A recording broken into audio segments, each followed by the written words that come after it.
That's the justice law. No, it's not. That's the law of dinner. That's not true. Of eating. You fix the husband to play president. So what if she's crying and just starving? I will hold her, and then after that, you fix their plate. It only take 2 seconds. You fix. Always fix the man in the house. So you gonna be grubbing No. while your daughter's crying?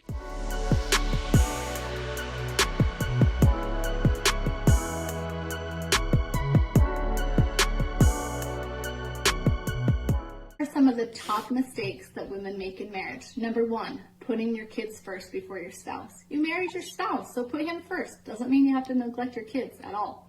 Putting your kids after your spouse. A lot of women don't like to hear that. A lot of women say, oh, my kids are going to get that plate of food first before my husband does. Things of that nature, right? I've heard that a lot. What are your thoughts on that? Men should come first. There's an order. Husbands should go first, excuse me. There's an order. Yeah, there's definitely an order. And in a marriage, the husband and the wife does come first. So it has to come first. And a lot of that talking points is because some women have children before they get married, and they have that trouble, that difficulty putting another man before their kids because they've had to take care of their kids longer than they've had to take care of their husband. So, but even still, it doesn't make it right. And that's where choosing the right spouse is important, because if you're choosing the wrong spouse, it's hard to put them first because you made the wrong decision. If they're not willing to take care of your children, all right, it's hard to put them first. So find somebody that's going to be faithful to God and will be willing. Now, there's a stigma out there that men should not be looking for single mothers. That may not be the ideal, all right, but it happens in certain cases.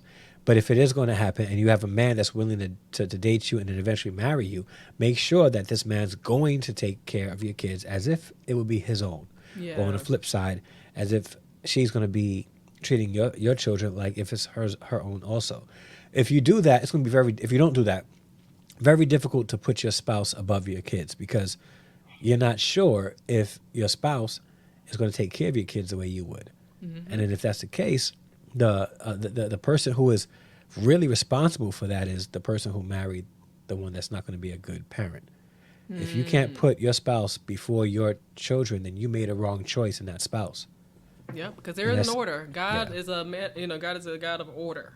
Okay, right? Christ first, then husband, then wife, right? Because it's the whole submission. Then children, okay? Because children are supposed to submit to the parents, the husband and wife, and then the wife's supposed to submit to the husband, and the husband's supposed to submit to Christ. That's how it's supposed to go. But in this case, there are some women that are saying, no, children come first, like you said, because of those examples where they've had children before that spouse came on the scene. So now they're trying to put the spouse secondary. I've seen that. Oh, I do not like that. But go ahead, Jermaine. What are your thoughts on that? Well, something my wife shared with me earlier. She was like, she was in the stove, and she said she heard the song "Let's Get Married." Mm-hmm. I believe, who's that by? Jagged Edge. Yeah, that's "Let's Get Married." Said, listen, one of the lines that really got her says, "We ain't getting no younger girl, so we might as well do it." Now listen, yeah. If that's your reason for getting married, she was like, sister, if that's your reason for getting married, you might want to keep looking. Mm-hmm. And believe it or not, that's true for anybody. If you need to understand that marriage is a very important thing, and if you go in covenant relationship with somebody, it's supposed to be a covenant and not a contract. It's supposed to be biblical. It's supposed to be biblical and not just government. You're supposed to put that spouse before others. Now, keep in mind that oftentimes, if a stepdad is going to be a stepdad, and if he's going to marry you with kids, you got to understand his position, because you say, well, I have a hard time putting any over my, okay, well, in a lot of cases, he's putting your kids over his legacy. Yes. Mm-hmm.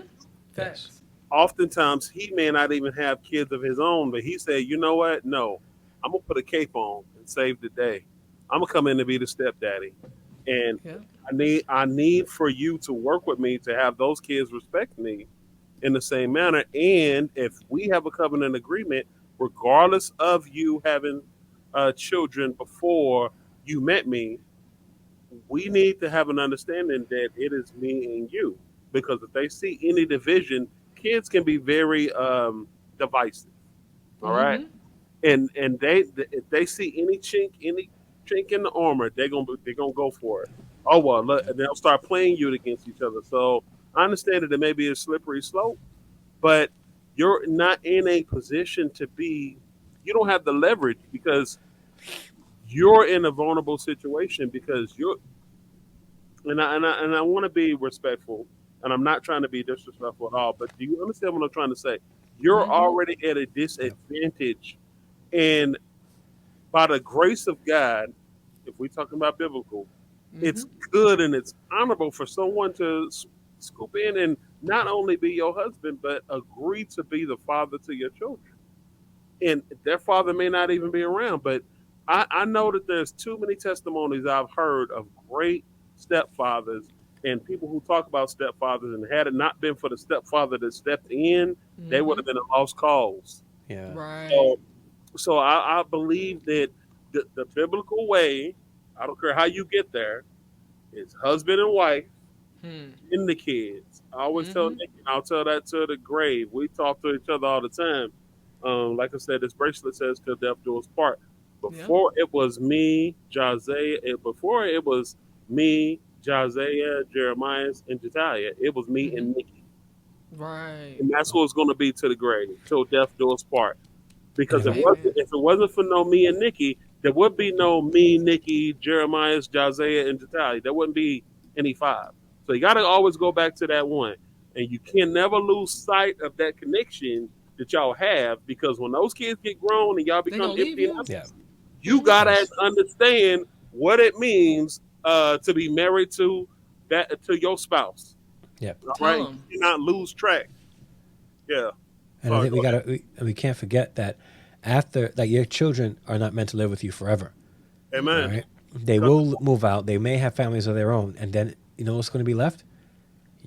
The husband and wife. Right. Don't lose that spark. Don't lose that, and that's why a lot of couples get a divorce after they have that empty nest Last one syndrome. gets up out the house. I've seen it. They spent Yeah. they spent 18 to 25, depending on how many kids they have, 30 years, changing their identity from husband and wife to mom and dad only, and now when it's time to go back to husband and wife, they can't do it. Now they turn into grandparents, and so we have to be conscious of making sure that our marriage stays fresh, and that Yes. it's about me being a husband and my wife being a wife first. The reason why we'll have kids is because we were husband and wife. You know, Exactly. That's the me foundation.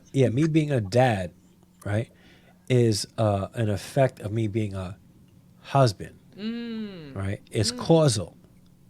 So I'm not a father by itself, or I shouldn't be. I'm a husband, which made me a father, and that's how it's supposed to be, and that's how it should be always.